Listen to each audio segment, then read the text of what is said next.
2023 September ICC world cup ట్రోఫీని ఆఫ్ఘనిస్తాన్లో ఉన్న హజరత్ అలీ అనే మస్జిద్లో, దాన్నే చాలా ఫేమస్ బ్లూ మాస్క్ అని కూడా పిలుస్తారు, ఆడబెట్టి తీసుకొచ్చారు.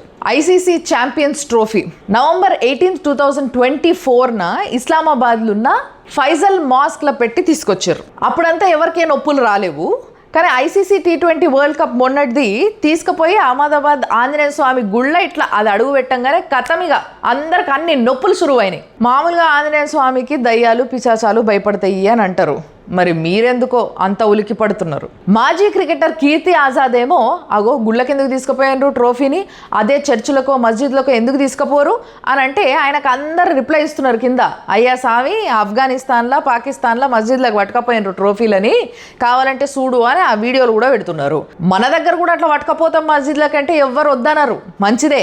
కానీ మన దగ్గర మస్జిద్లకి మన ఇండియన్ నేషనల్ ఎంబ్లమే పోవద్దు అని చెప్పేసి అది ఒకవేళ పెట్టినా కూడా దాన్ని పలగొట్టిర్రు. హజరత్ బల్ మస్జిద్లో అదే కదా జరిగింది. ఇంకా వీళ్ళు ట్రోఫీలను అలౌ చేసే మొక్కాలా?